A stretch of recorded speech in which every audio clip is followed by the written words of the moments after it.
Welcome to சாமுஸ் kitchen. இன்றைக்கி நம்ம பார்க்க போகிறது கேரளா கடலைக்கறி. இது எப்படி செய்யலான்னு பார்க்கலாம். இதுக்கு கொண்டக்கல்லையை நான் முத நாளே ஊற வச்சுருக்கேன். இதை குக்கரில் போட்டு ஒரு செம்பு தண்ணி ஊற்றி கொஞ்சம் சால்ட்டு போட்டு நம்ம வேக வச்சுக்கலாம். நான் இதை நல்லா முளைக்கட்டி வச்சுருக்கேன். இந்த மாதிரி நல்லா முளைக்கட்டி வச்சு சாப்பிட்றது உடம்புக்கு நல்லா சத்தும் கூட. அதனால் நான் இதை மாதிரி பண்ணி வச்சுருக்கேன். இப்போ குக்கரை மூடி ஒரு 3 விசில் விட்டு இறக்கிக்கலாம்.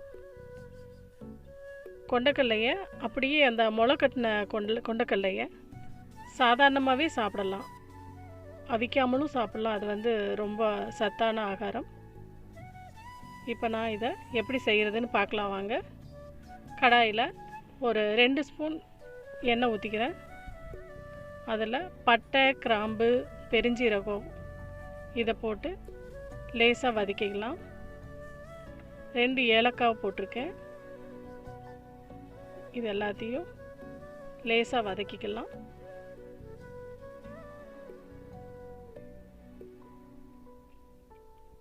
இஞ்சி துண்டு ஒரு 2-3 பீஸ் சின்ன சின்னதாக வர மாதிரி, வெள்ளைப்பூடு ஒரு 5-6 வெள்ளைப்பூடு போட்டுக்கலாம்.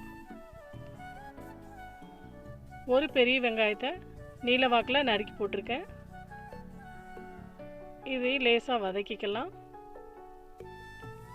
2 தக்காளியை கட் பண்ணி சேர்த்துருக்கேன்.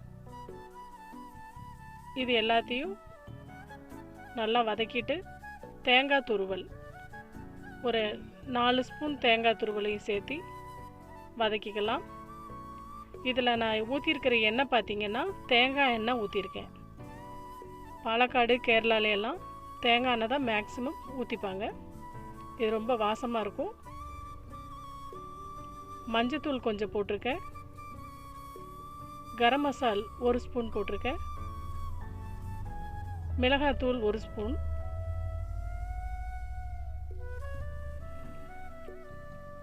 மல்லித்தூள் ஒரு 1.5 ஸ்பூன் போட்டுக்கலாம்.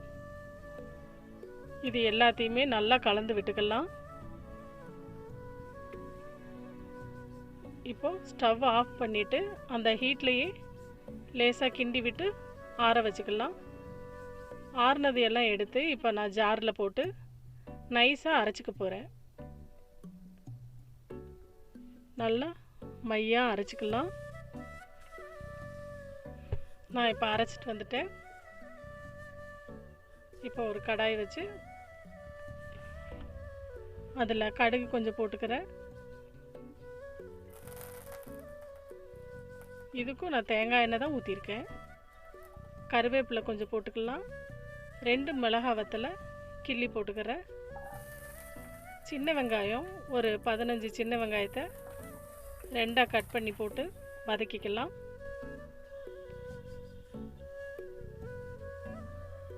நல்லா கோல்டன் ப்ரௌன் கலர் வரட்டும். இப்போ நம்ம அரைச்ச பேஸ்ட்டை அதில் ஆட் பண்ணிக்கலாம். இதையும் சேர்த்து நல்லா வதக்கிக்கலாம்.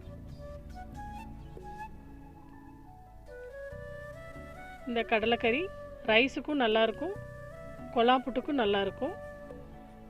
இப்போ நான் வேக வச்ச கடலையை இதில் ஊற்றிக்கிறேன். நம்ம வேக வச்ச தண்ணியோடையே சேர்த்துக்கிறது ரொம்ப ஹெல்த்தும் கூட, ரொம்ப டேஸ்டியும் கூட. இப்போ தேவையான உப்பும் சேர்த்துக்கிறேன். இப்போ எல்லாத்தையும் கலந்து விட்டு ஒரு மூடி போட்டு ஒரு 10 நிமிஷம் வேக வைக்கலாம். இப்போ நல்லா கொதி வந்துட்டுருக்கு.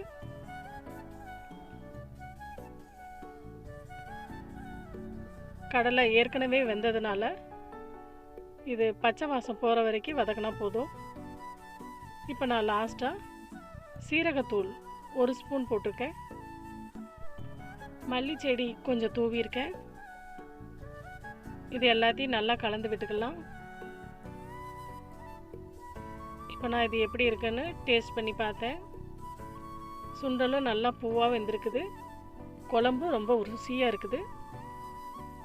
இப்போ நான் இதை பவுலில் ஊற்றிக்கிறேன்.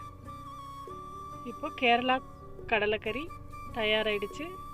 இந்த டிஷ்ஷை உங்கள் வீட்டில் ட்ரை பண்ணி பார்த்து கமெண்ட் பண்ணுங்கள். இந்த வீடியோ உங்களுக்கு பிடிச்சிருந்துச்சுன்னா லைக் பண்ணுங்கள், ஷேர் பண்ணுங்கள், சப்ஸ்கிரைப் பண்ணுங்கள், பெல் பட்டனை கிளிக் பண்ணுங்கள்.